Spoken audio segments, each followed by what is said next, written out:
Esta é mais uma mensagem da cruz, o Evangelho da verdade, através de Cristo. Que Deus nos revele Cristo pelo seu Espírito Santo. Antes de nós lermos a palavra de Deus, nós vamos orar para que Deus fale aos nossos corações nessa noite. Amado Deus e eterno Pai, Pai de nosso Senhor e Salvador Jesus Cristo, a Ti toda a honra, toda a glória, todo o louvor, toda a reverência, porque o Senhor é santo e de eternidade a eternidade Tu és Deus. Estamos aqui essa noite, Pai, porque aqui o Senhor nos reuniu para estarmos. Precisamos ouvir a Tua voz e o nosso pedido é que o Senhor fale aos nossos corações. Necessitamos de Ti, ó Pai, da Tua presença em nós, da vida do Teu Filho em nós. Sem Ti nada somos e nada podemos, Pai. Não podemos fazer nada sem Ti. Ó Deus maravilhoso, o Senhor sabe e conhece a necessidade de cada um, Pai. Porque o Senhor sonda os nossos corações. O Senhor sabe e conhece se somos fiéis a Ti ou não, Pai. E o Senhor conhece as nossas necessidades. E o nosso pedido é que nessa noite o Senhor fale conosco, Pai. Fala aos nossos corações. Que a Tua palavra venha de encontro com a nossa necessidade. Ó Deus, sê conosco, Pai. Precisamos de Ti. Em nome de Jesus, Teu Filho amado, é que nós oramos agradecidos, Pai. Amém e amém. Que os irmãos possam abrir no livro de Atos, capítulo 17.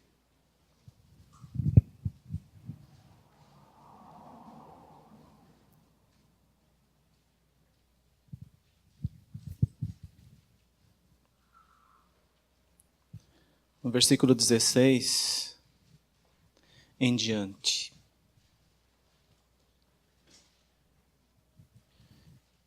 E a palavra de Deus diz assim, Atos 17, versículo 16. Enquanto Paulo os esperava em Atenas, o seu espírito se revoltava em face da idolatria dominante na cidade. Por isso dissertava na sinagoga entre os judeus e os gentios piedosos, também na praça todos os dias entre os que se encontravam ali. E alguns dos filósofos, epicureus e estoicos contendiam com ele, havendo quem perguntasse, que quer dizer esse tagarela? E outros, parece pregador de estranhos deuses, pois pregava a Jesus e a ressurreição. Então, tomando consigo, o levaram ao Areópago, dizendo, poderemos saber que nova doutrina é essa que ensinas? Posto que nos trazes aos ouvidos coisas estranhas, queremos saber o que vem a ser isso. Pois todos os de Atenas e os estrangeiros residentes de outra coisa não cuidavam, senão dizer ou ouvir as últimas novidades. Então Paulo, levantando-se no meio do Areópago, disse, senhores atenienses, em tudo vos vejo acentuadamente religiosos. Porque passando e observando os objetos de vosso culto, encontrei também um altar no qual está inscrito, ao Deus desconhecido. Pois esse que adorais sem conhecer é precisamente aquele que eu vos anuncio. O Deus que fez o mundo e tudo o que nele existe, sendo ele Senhor do céu e da terra, não habita em santuários feitos por mãos humanas, nem é servido por mãos humanas, como se de alguma coisa precisasse, pois ele mesmo é quem a todos dá vida, respiração e tudo mais. De um só fez toda a raça humana para habitar sobre toda a face da terra, havendo fixados os tempos previamente estabelecidos e os limites da sua habitação, para buscarem a Deus, se porventura tateando o possam achar, bem que não está longe de cada um de nós. Pois nele vivemos e nos movemos e existimos, como alguns dos vossos poetas têm dito, porque dele também somos geração. Sendo, pois, geração de Deus, não devemos pensar que a divindade é semelhante ao ouro, à prata ou à pedra, trabalhados pela arte e imaginação do homem. Ora, não levou Deus em conta os tempos da ignorância, Agora, porém, notifica aos homens que de todos em toda parte se arrependam. Porquanto estabeleceu um dia em que há de julgar o mundo com justiça, por meio de um varão que destinou e acreditou diante de todos, ressuscitando-o dentre os mortos. Quando ouviram falar de ressurreição de mortos, uns escarneceram e outros disseram: a respeito disso te ouviremos noutra ocasião. A essa altura Paulo se retirou do meio deles. Houve, porém, alguns homens que se agregaram a ele e creram. Entre eles estava Dionísio, o Areopagita, uma mulher chamada Dâmaris, e com eles outros mais, para a honra e glória do nosso Senhor Jesus Cristo. Palavra de Deus. Irmãos, quando nós cantamos que o Senhor é o nosso abrigo no temporal, que Ele é o nosso abrigo na tribulação, e quando nós paramos para analisar a nossa vida, e aonde nós estamos hoje, o que nós fomos e aonde nós estamos, nós só chegamos a uma conclusão, de que Ele realmente é o nosso abrigo no temporal, e que Ele realmente é o nosso abrigo na tribulação. E há uma confissão que devemos fazer: Cristo é a nossa vida. Mas por que Cristo é a nossa vida? É que nós olhamos para este homem de Deus, Paulo de Tarso, Saulo de Tarso, antes de conhecer a Cristo. Mas a palavra de Deus fala, lá em Atos 9, que ele teve ali um encontro com Jesus. Ele era fariseu, segundo a lei. Segundo a religião, ele era judeu. Nada havia que pudesse ser condenado a respeito da lei e a respeito da sua conduta na sociedade. Nada poderia ir contra Paulo. Paulo era regrado, mas a verdade é que ele não conhecia Cristo. Ele perseguia a igreja, mas a palavra de Deus fala que ele teve um encontro ali no caminho de Damasco, e ali então ele passou a conhecer e saber quem era Jesus. E nós sabemos de toda a história e como aconteceu. Ele perde a visão ali, porque ele vê o resplendor da glória de Deus. E nós sabemos que o Senhor, então, ordena que ele vá, entre na cidade. O Senhor envia um servo seu ali, Ananias, para orar por ele. E o Senhor diz: ele estará orando. E Ananias, quando entra ali, vê Paulo orando e o chama de irmão. E ora por ele. A visão dele, então, é devolvida ali. Ele recobra a visão. E a palavra de Deus fala que daquele momento em diante ele passa a anunciar o Evangelho. Ele passa a falar de Cristo. Ele passa a entregar aquilo que ele recebeu. E isso é maravilhoso, porque quando nós chegamos aqui, nós vemos versículos antes que ele está em Tessalônica. Ele está ali anunciando a palavra de Deus em Tessalônica. E a verdade é que ele está falando do amor de Cristo. Ele está demonstrando ali que foi necessário Cristo padecer e morrer por nós. Mas a questão é que, assim como perseguiram Cristo, eles também perseguem a Paulo, os religiosos, os fariseus. Então eles passam a perseguir. Paulo é perseguido, porque lá no encontro ali, quando o Senhor fala com Ananias, fala: eu vou mostrar para ele. Ele é para mim um vaso valoroso, escolhido. E importa que ele saiba o quanto se deve padecer por amor do meu nome. E Paulo então é perseguido, assim como Cristo foi perseguido. E ele está em Tessalônica anunciando o Evangelho. E lá em Tessalônica se levantam contra ele, a fim de o acusar, e buscam prendê-lo, mas não o encontram. A palavra de Deus fala aqui, versículos atrás, que eles vão até a casa de Jason, que havia hospedado eles ali. Mas a verdade é que quando eles levam Jason diante das autoridades, eles falam: olha, estes que têm transtornado o mundo chegaram também aqui. Esses que têm virado o mundo de cabeça para baixo chegaram até aqui. Esses que têm anunciado o Cristo crucificado chegaram até aqui. Mas eles não têm do que acusar, e eles falam que eles estão anunciando um novo rei no lugar de César. E as autoridades então ficam agitadas ao ouvirem isso, mas Jason é liberado após pagar a fiança. Mas Paulo não para ali, Paulo vai para Bereia, anunciar o evangelho aos bereanos. E ali fala que os bereanos eram mais nobres do que os de Tessalônica, porque eles analisavam tudo aquilo que era pregado. Havia o interesse de aprender a palavra do Senhor ali. E os bereanos foram considerados mais nobres do que os de Tessalônica, porque eles conferiam tudo que era pregado. Para que, conferindo e estando exatamente com o que a palavra de Deus diz, então eles pudessem andar de acordo com a palavra. E ali também os de Tessalônica chegam e eles se levantam contra Paulo ali. E alguns ali, então, eles pegam Paulo e envia Paulo para Atenas. E aí Paulo chega aqui em Atenas.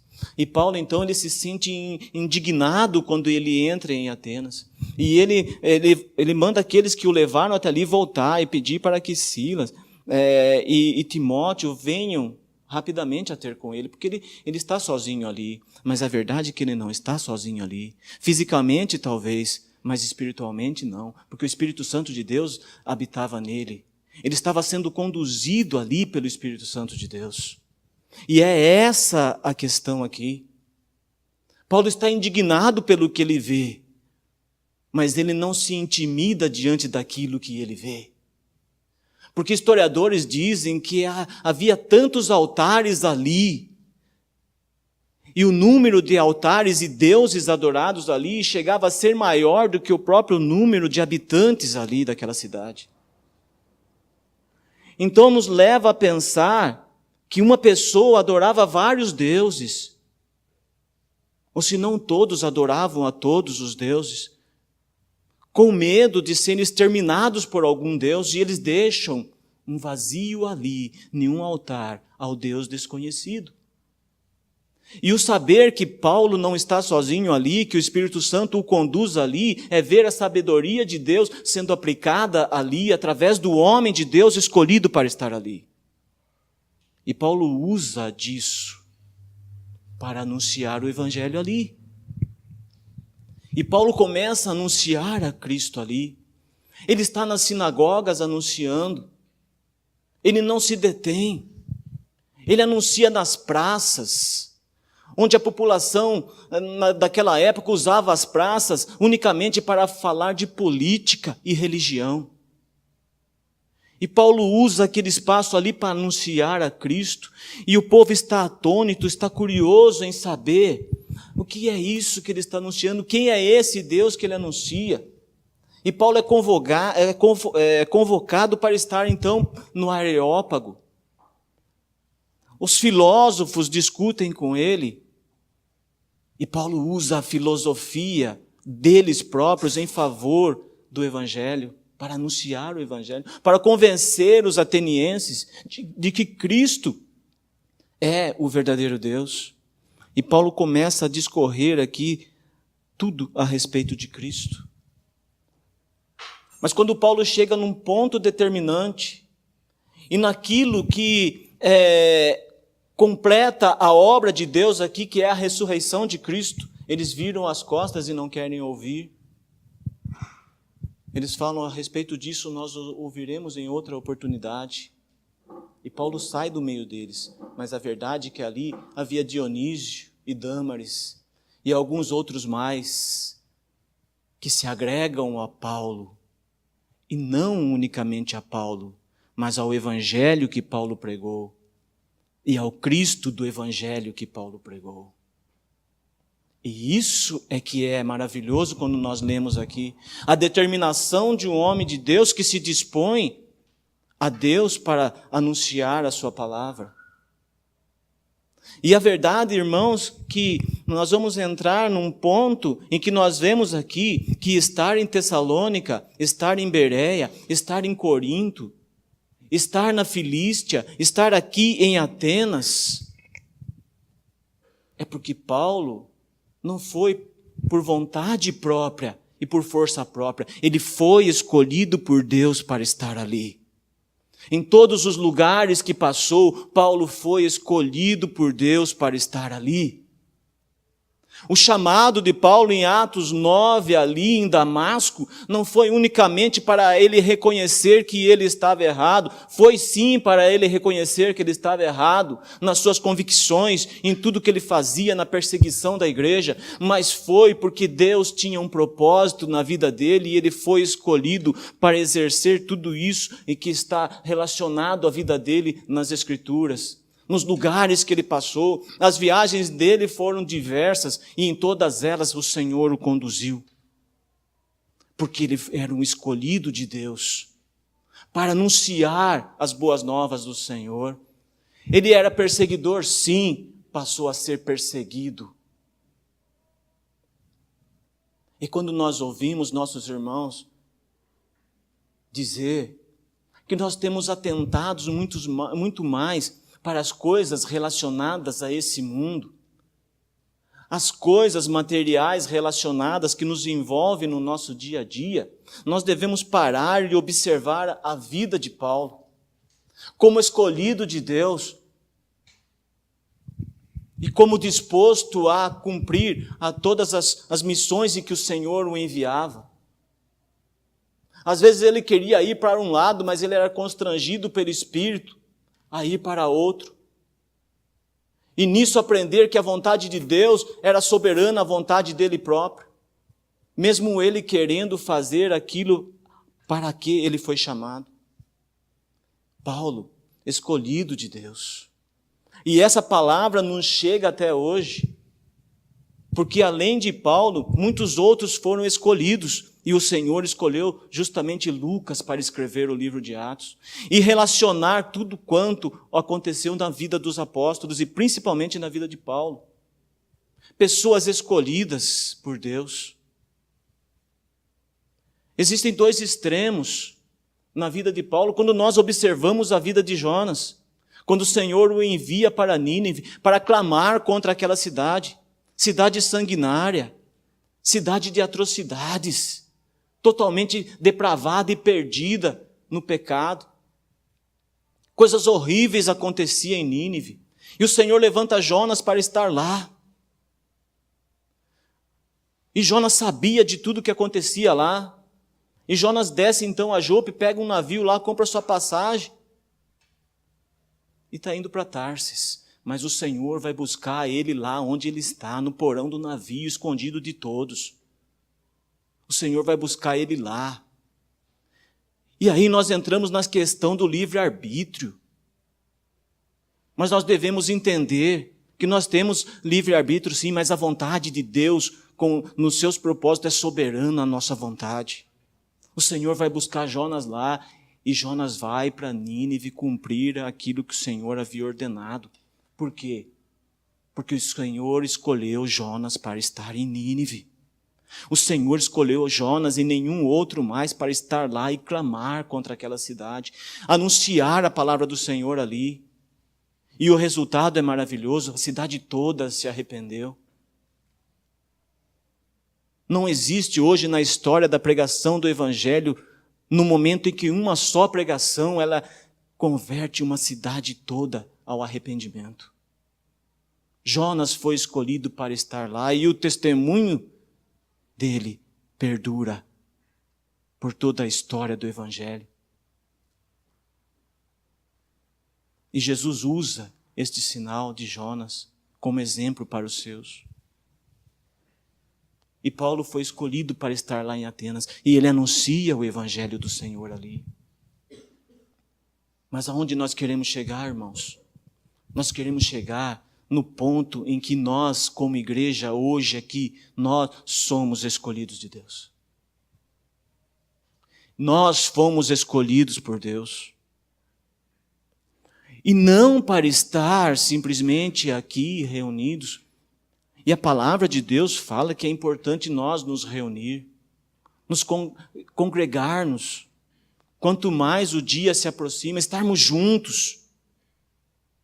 E esse estar juntos, que é a vontade de Deus para a igreja, nesse congregar que a Bíblia nos orienta, é para nós nos conhecermos mais e mais. Porque nós temos dificuldades. Nós temos dificuldades. A semana foi agitada. A semana foi agitada. Mas estar aqui hoje é um privilégio daqueles que são escolhidos por Deus. E quando nós analisamos a semana que nós passamos e estamos aqui, então nós chegamos à conclusão que o Senhor é o nosso abrigo no temporal. O Senhor é o nosso abrigo na tribulação. Mas quando o Senhor nos orienta a estarmos juntos e congregando, mais e mais, é para que nós estejamos juntos e venhamos a conhecer as dificuldades do nosso irmão. E ao conhecer a dificuldade do nosso irmão, dentro daquilo que o Senhor nos concede e nos orienta a ajudar o nosso irmão nessa caminhada. Porque a igreja de Corinto,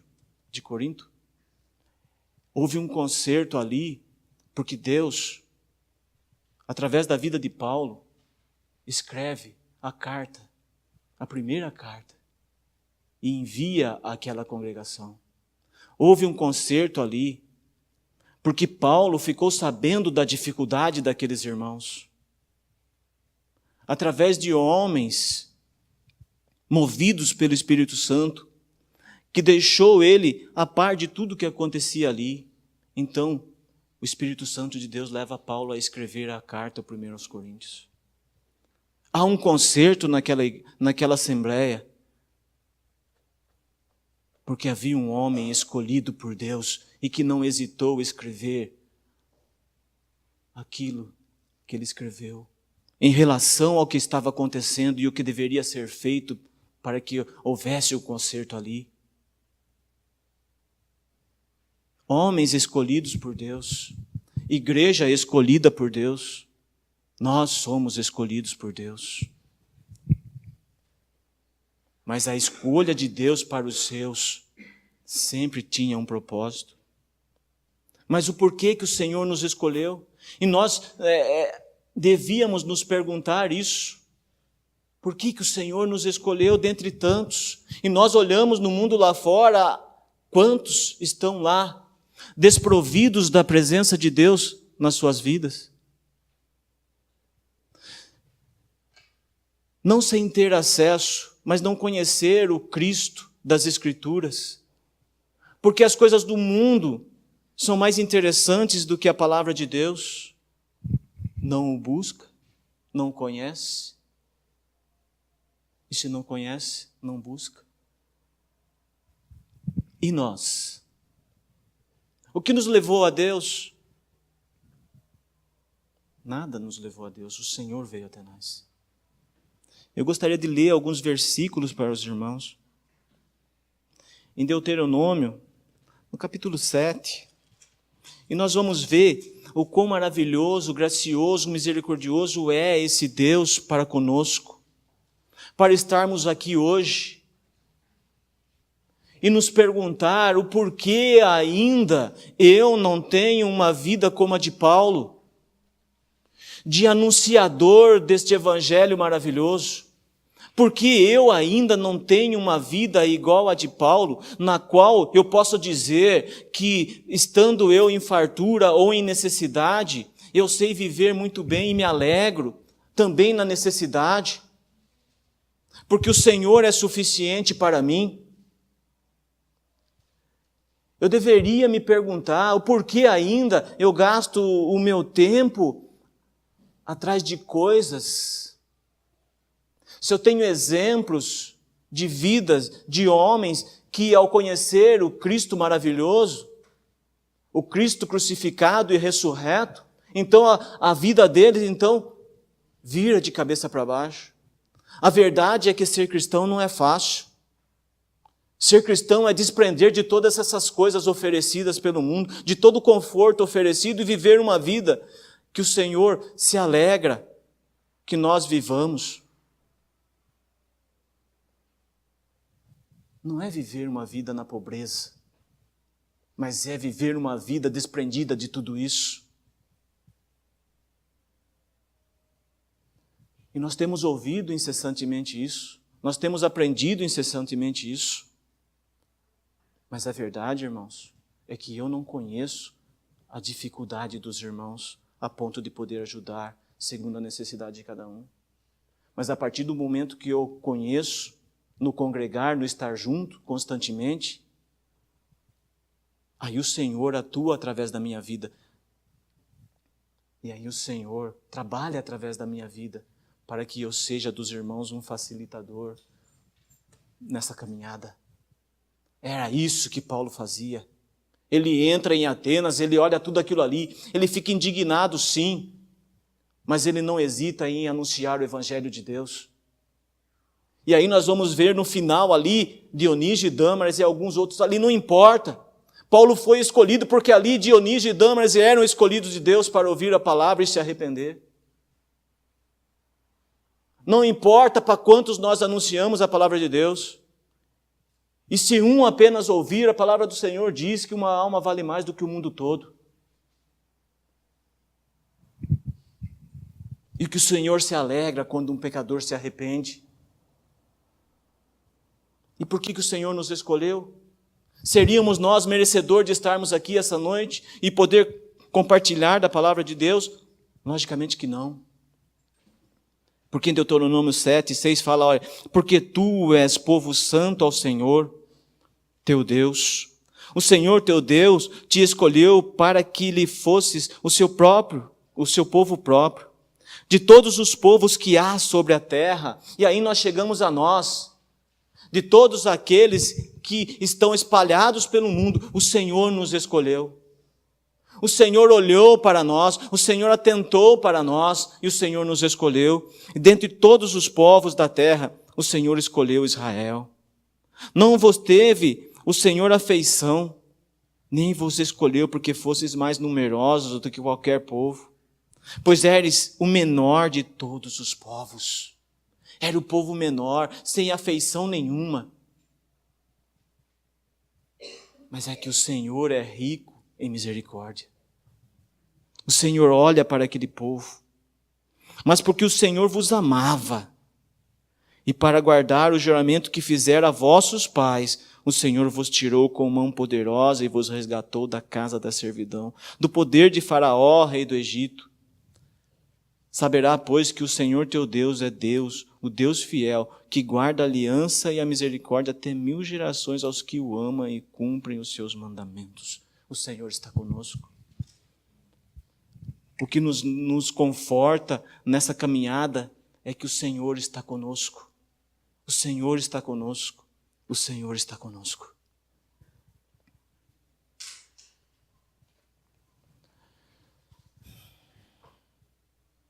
O Senhor nos escolheu, irmãos. Mas Ele não nos escolheu para ficarmos na inércia, parados. O Senhor nos escolheu porque o Senhor tem um propósito para a nossa vida. E esse propósito é anunciar o Evangelho de Cristo e glorificar o nome do Senhor através da vida de Cristo em nossa vida. Há um propósito do Senhor em nossa vida, que não é fazer a nossa vontade, mas sim a vontade dEle. Jesus fala lá em João 14, ele fala assim, olha, eu sou o caminho, a verdade e a vida, ninguém vem ao Pai senão por mim. Em João 15 o Senhor fala, não fostes vós que me escolhestes a mim, pelo contrário, eu vos escolhi a vós outros. Eu vos escolhi a vós outros. E o completar desse versículo é maravilhoso, porque Jesus fala assim, olha, eu vos escolhi a vós outros, não foram vocês que me escolheram. E quando nós vemos o Senhor ali, na sua caminhada ali, nós vemos o Senhor escolhendo os seus discípulos ali. Pedro está pescando, Pedro, João, Tiago estão pescando ali. E a verdade é que eles não pegaram nada, absolutamente nada. A noite toda, a madrugada toda, eles passaram ali e não pegaram nada ali. E a verdade é que quando eles estão prontos para deixar tudo ali e voltar para casa, o Senhor se dirige a Pedro e pede o barco emprestado. É o seu barco que eu quero. Agora entra nele e afasta um pouco. E o Senhor Jesus, então, ele fala do amor de Deus. Ele fala da necessidade de arrependimento para todo aquele povo, e Pedro ouve.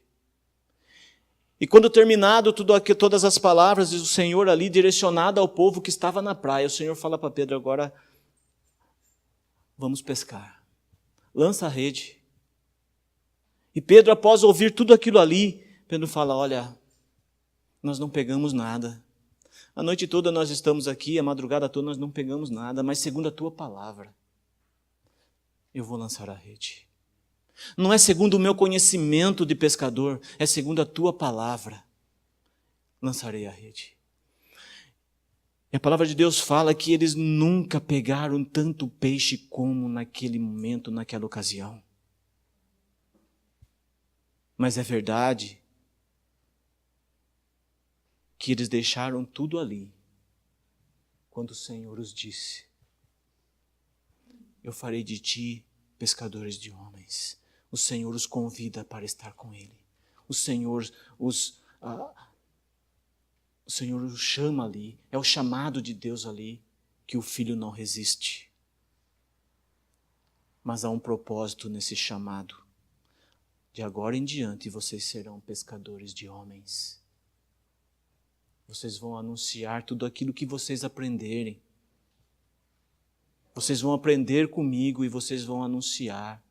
Pescadores de homens vocês serão. Deixaram tudo ali. Eles poderiam receber, por tudo aquilo que eles pescaram, algo que talvez eles jamais tivessem recebido financeiramente falando. Mas um propósito maior tinha sido oferecido a eles. Conhecer a Cristo. Andar com Cristo. Estar com Cristo. Ter a vida de Cristo na vida deles. E Pedro foi tão trabalhado que fala ali em Atos que muitos enfermos eram trazidos para ao menos a sombra daquele homem tocar neles. Mas não era a sombra de Pedro, era o Espírito Santo de Deus na vida daquele homem, transformado pela palavra, forjado por Deus, para poder ter coragem de dizer para aquele paralítico na porta do templo, chamada Formosa, na hora nona, na hora da oração: nós não temos nada para te oferecer, estamos desprovidos de ouro e prata. E aí nós chegamos na conclusão que nós temos muito ouro e prata, mas ele estava provido do Espírito Santo de Deus na sua vida. E ele diz: olha, nós não temos nada disso que você quer. Não tenho ouro, não tenho nada. Mas aquilo que tenho, isso te dou.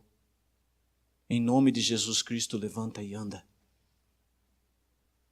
Estava desprovido financeiramente, mas o Senhor conhecia todas as necessidades dos seus. E todas elas eram supridas. É vida de um escolhido, que se dispõe, que reconhece que foi escolhido, que reconhece que foi Deus que foi até ele, que reconhece que ele não era nada e que agora tem Cristo na sua vida, que é tudo. Jesus fala lá em Lucas 12 exatamente sobre isso. Por que vocês estão ansiosos? Por que vocês estão preocupados?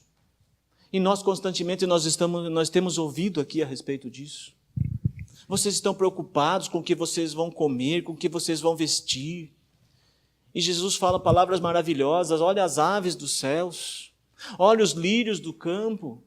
Eles não tecem, eles não fiam, mas Salomão em toda a sua glória não se vestiu como um deles.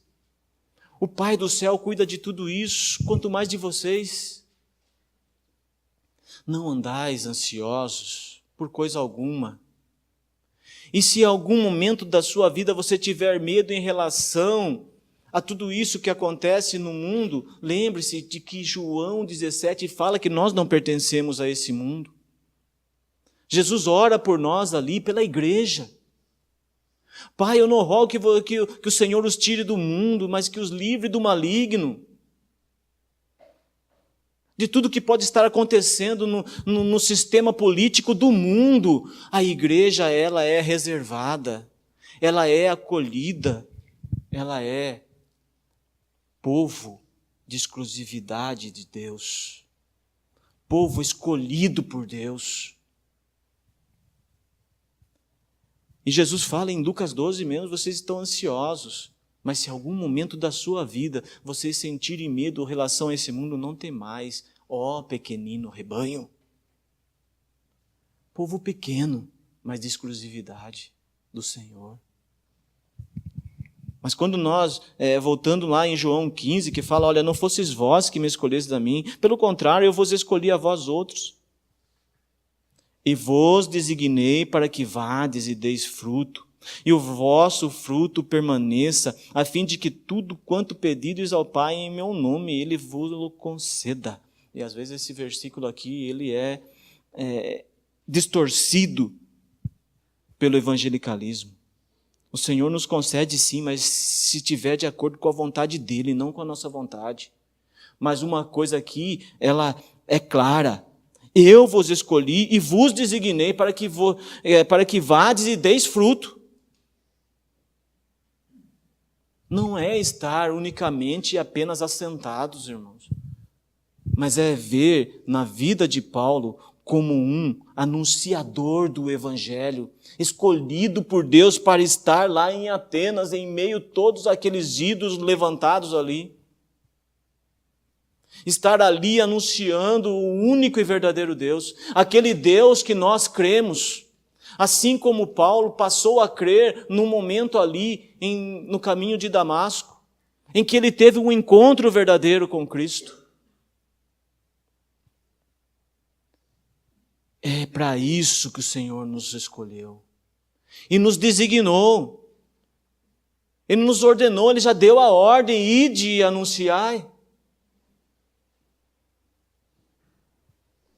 Por isso, irmãos, poder compartilhar dessa palavra é privilégio apenas dos escolhidos. E poder anunciar a salvação de Cristo é um privilégio apenas dos escolhidos. Por isso nós devemos fazer uma autoanálise da nossa vida. Porque não é à toa que Paulo escreve lá no capítulo 11 de 1 aos Coríntios. Olha, vocês têm que examine-se a si próprio. Cada um examine-se. Olhe para dentro de si. Veja a conduta da sua vida como está sendo. E aí, depois de você analisar tudo e se arrepender, aí você toma do pão e do cálice. Porque não há comunhão se não haver arrependimento. João fala raça de víbora. Raça de víbora.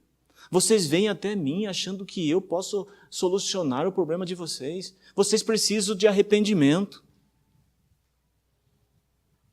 Vocês precisam de arrependimento. E quando termina a missão para que João foi destinado aqui, Jesus começa então a sua missão. E ele começa justamente com a palavra: arrependei-vos. Vocês precisam arrepender. Há em vocês a necessidade de arrependimento, para que haja comunhão. Examine-se, pois, o homem a si mesmo. Então nós devemos nos analisar, irmãos. Nós somos escolhidos por Deus. Mas esse ser escolhido por Deus, o Senhor nos escolheu para um propósito maior ainda. O de anunciar a sua palavra. O de levar a esse mundo perdido o seu evangelho.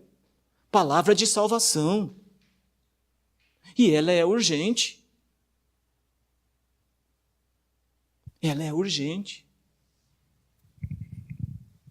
Irmãos. E Marcos fala, ide por todo mundo e pregai o evangelho a toda criatura. Mas é maravilhoso, irmãos, quando nós lemos lá, como foi lido alguns versículos aqui hoje, em 1 Pedro.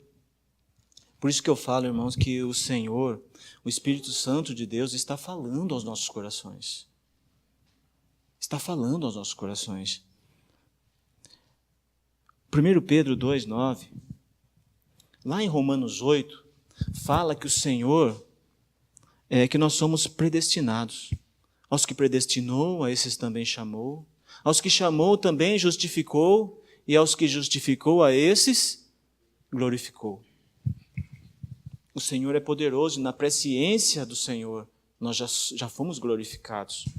Mas enquanto aqui, nós temos a missão de anunciar o Evangelho do Senhor.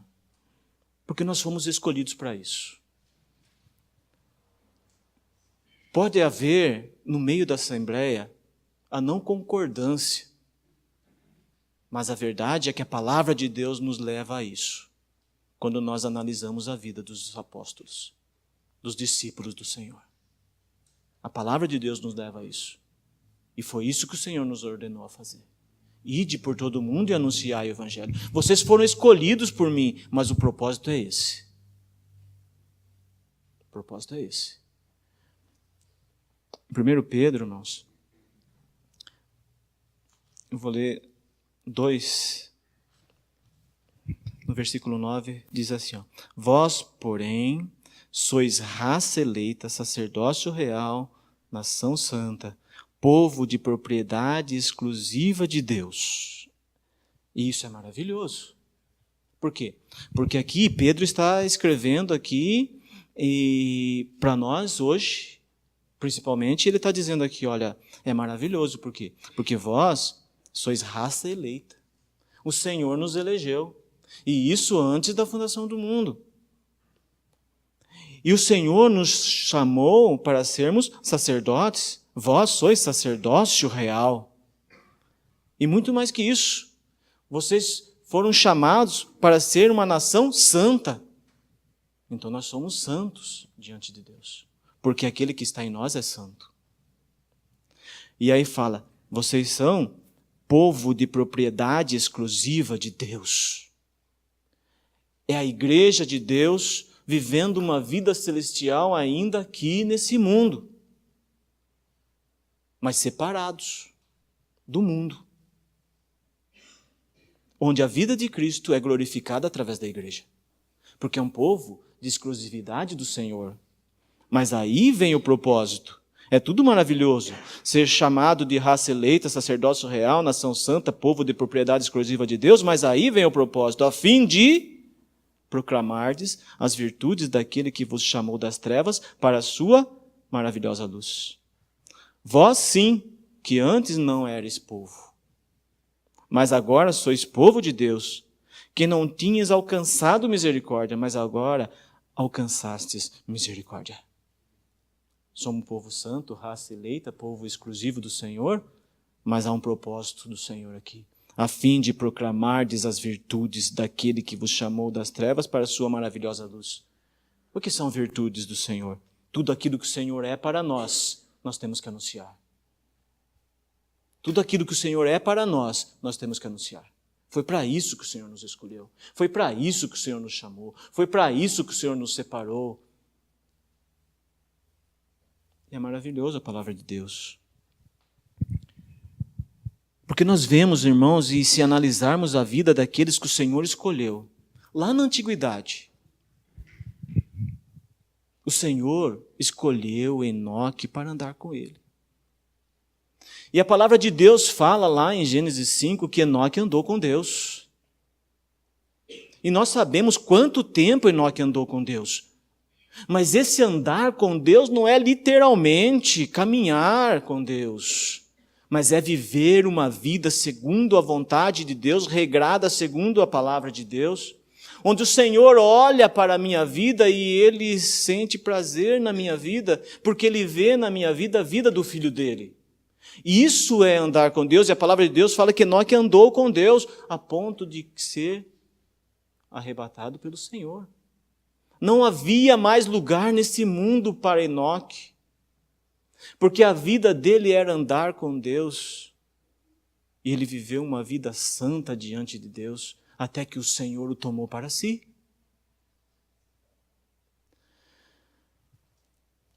Havia um propósito na vida de Enoque, nesses poucos versículos que fala dele, para que nós viéssemos hoje a entender que nós necessitamos andar com Deus. O Senhor chama Noé e fala para Noé de coisas que Noé nunca tinha visto.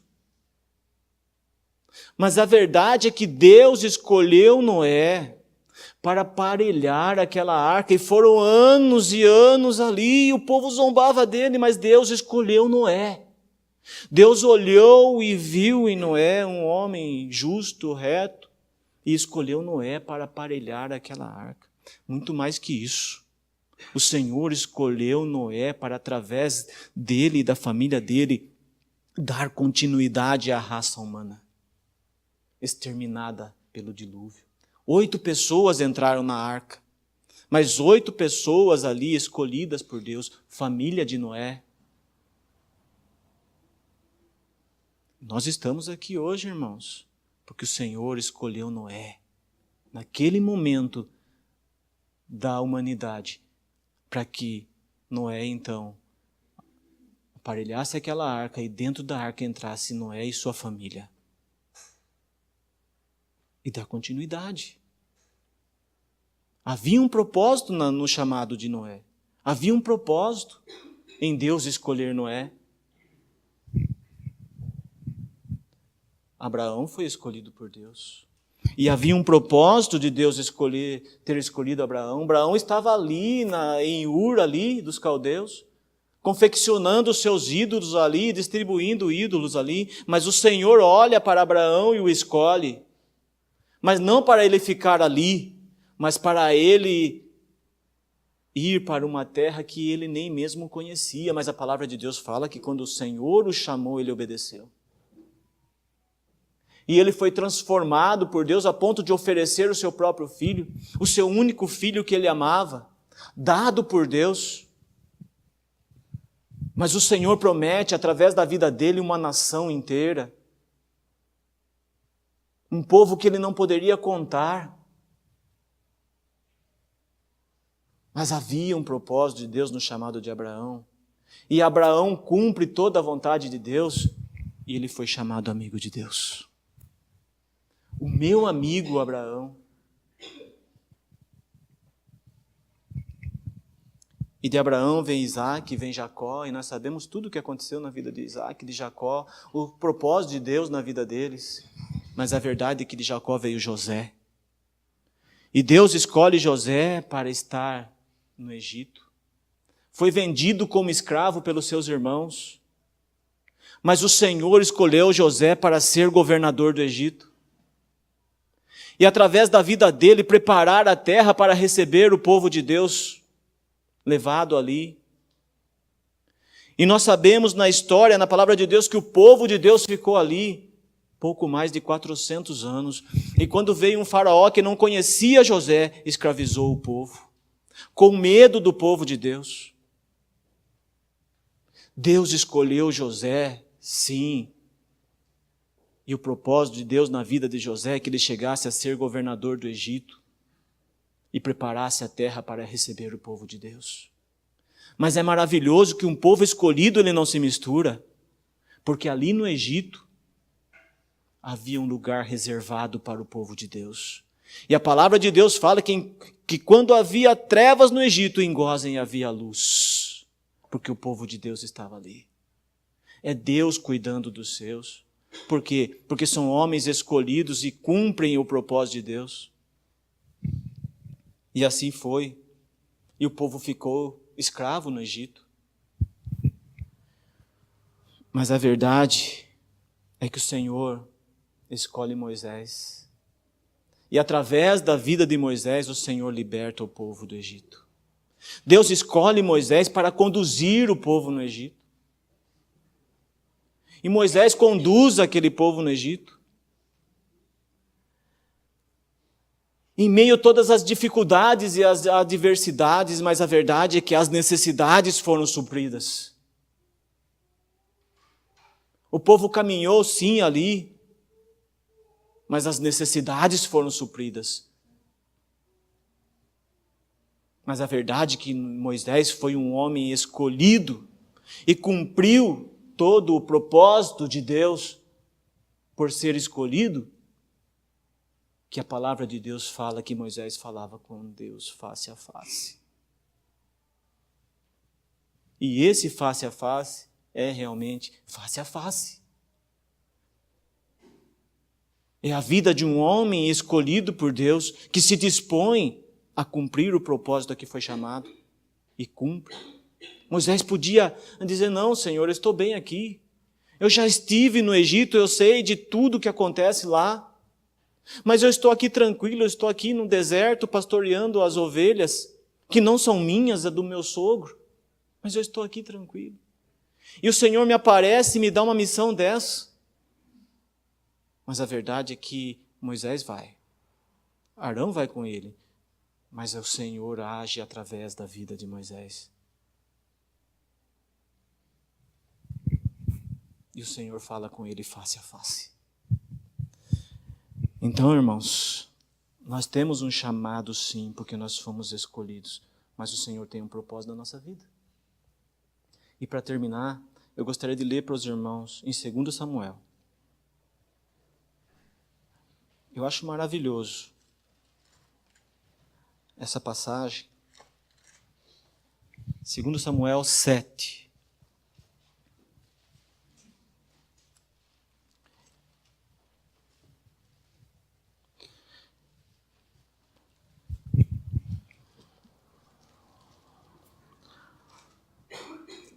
Segundo Samuel 7 fala assim, versículo 1.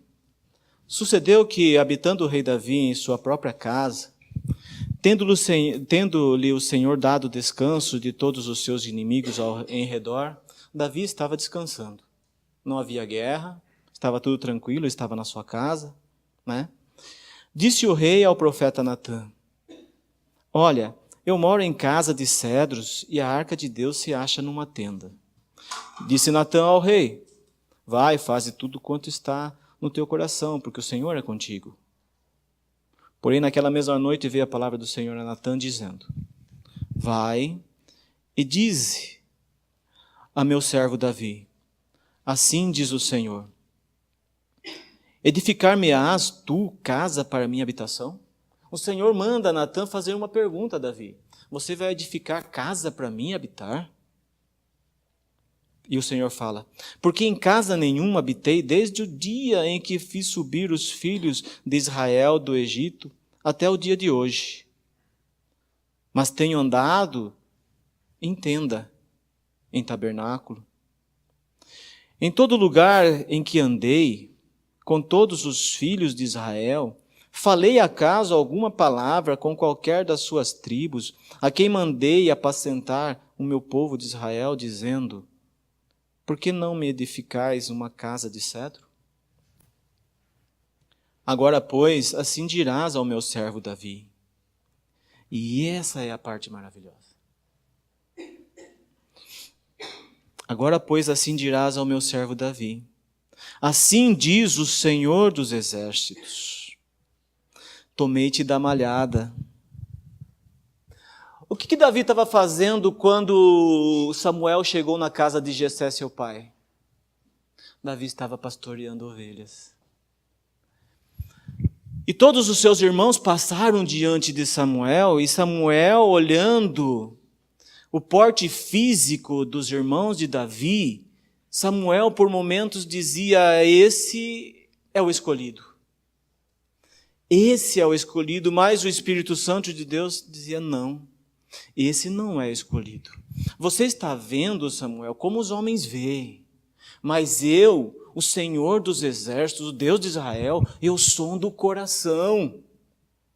Por isso que nós vamos entender que o Senhor, quando nos escolheu, Ele nos escolheu justamente porque Ele sonda os nossos corações. O Senhor nos sonda, Ele nos conhece antes da fundação do mundo. E o Senhor manda o profeta dizer para Davi: olha, tomei-te da malhada, de detrás das ovelhas. Você não tinha valor algum, Davi. Você era considerado como uma ovelha malhada, aquela que fica lá escondida atrás do aprisco, para que quando os compradores passem não te veja, porque você não tem valor comercial, você não tinha valor comercial. Eu te tirei de trás das ovelhas, das malhadas. E nós sabemos, irmãos, que os criadores de ovelhas deixavam as malhadas escondidas e deixavam só as vistosas na frente das casas, para que quando os compradores passassem de viagem, parassem para comprar. E talvez pedisse por alguma malhada, porque não tinha valor comercial. Foi de lá que eu te tirei, Davi. Quando eu te chamei, você estava apacentando ovelhas, e agora você quer fazer casa para mim. É isso que o Senhor está mandando dizer para ele. Mas aí vem o propósito do Senhor, daquele ao qual o Senhor tirou de detrás das malhadas, lá, sem valor nenhum. Quando Samuel fala: tem mais alguém, Jessé, da sua família, tem mais algum filho? E você fala: só tem mais um, está lá pastoreando lá. Como se dissesse: será que vai servir? Se esses daqui não passaram pelo crivo, aquele vai passar? Um menino, praticamente, pastor de ovelhas. Ah, meus irmãos, Israel precisava de um rei que estivesse na frente das batalhas. Israel precisava de um rei que o conduzisse.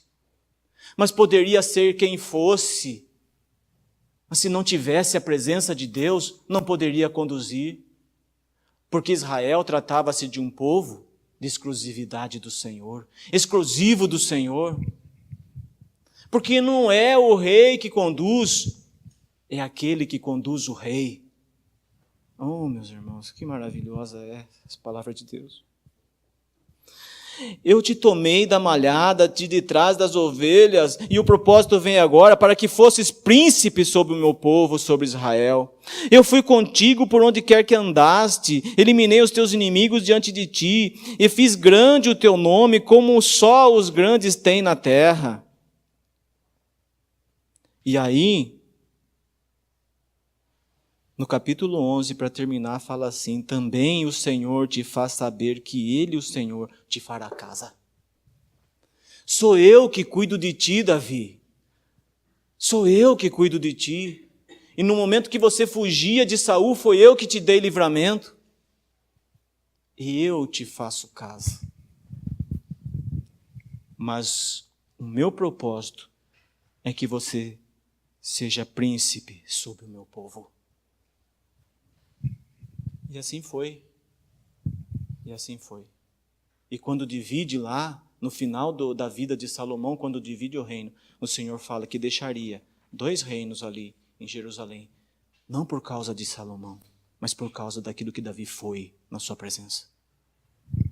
Deus honra os seus. Deus honra a igreja. Deus nos honra porque Ele é fiel à tua palavra. Mas atrás do nosso chamado, da nossa escolha feita por Deus a nós, há um propósito e precisa ser cumprido. Assim como foi na vida de Paulo, ao chegar ali em Atenas, ele não se intimida com tudo que ele vê, pelo contrário, aquilo o encoraja a anunciar Cristo. Por quê? Porque ele não olha unicamente para os ídolos, ele percebe a necessidade do povo. É isso que às vezes falta na nossa vida como cristão, como igreja de Deus. Não olhar para a aparência, mas perceber a necessidade. Perceber a necessidade de Cristo na vida das pessoas. e principalmente na nossa vida. Clamar ao Senhor a sua misericórdia sobre as nossas vidas dia após dia, para que o Senhor possa nos capacitar. É dispor o coração a fazer, a anunciar a palavra de Deus.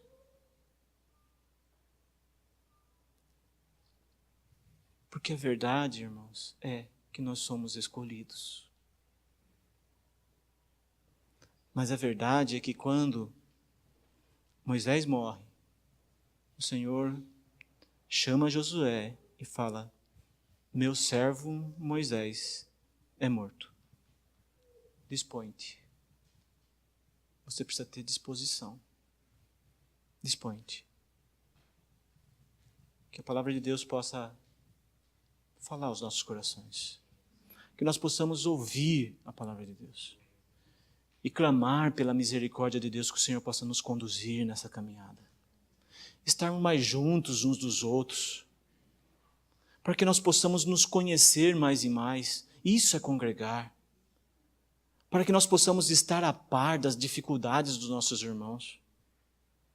Para que nós possamos ajudar os nossos irmãos naquilo que o Senhor nos concede, e primeiramente em oração. E quando nós estamos juntos, irmãos, e juntos em oração, ajudando uns aos outros, o Senhor nos capacita para quando nós estivermos lá fora, nós podemos falar do seu amor com autoridade para aqueles que não conhecem. Por quê? Porque nós estamos em comunhão com o corpo. Escolhidos somos, chamados somos, mas tem um propósito a ser cumprido. Que o Senhor continue falando aos nossos corações. Graça e paz.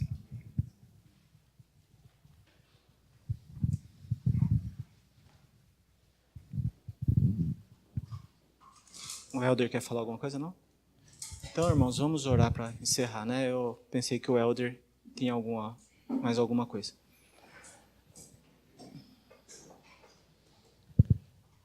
Maravilhoso Deus e eterno Pai, Pai de nosso Senhor e Salvador Jesus Cristo, a Tua palavra foi anunciada, Pai, a Tua palavra foi pregada.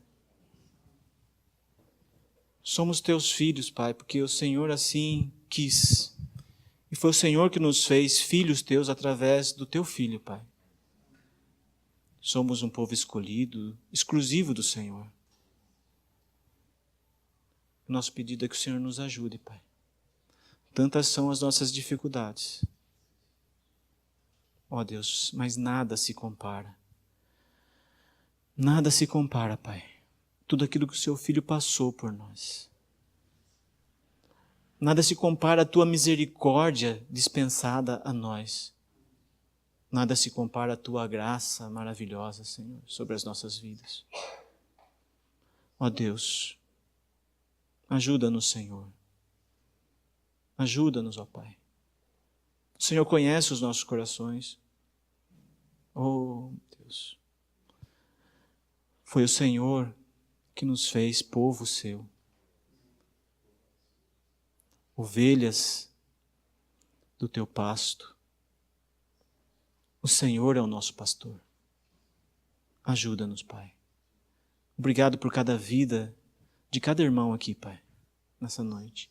Por aqueles que não puderam estar, Pai. O Senhor sabe e conhece as dificuldades. Ajuda-nos, Pai. Ajuda cada um. Ajuda a igreja, Pai, em toda a face deste mundo. Que nada venha nos distrair, Senhor, do servir a Ti. Ó Deus, os dias são difíceis, Pai. Mas é a Tua palavra, Senhor. João 17, nós não somos daqui. Podemos passar tudo aqui, Pai. Mas uma coisa é certa, o Senhor está conosco. Obrigado, Pai. Em nome de Jesus, nós oramos agradecidos. Amém, amém. O objetivo deste CD é de levar a mensagem da cruz para a sua vida e sua família. Venha participar conosco dos cultos todos os sábados às 20 horas e os estudos bíblicos todos os domingos. Rua José Bodenali, número 70, bairro Nova Tietê, Tietê, São Paulo.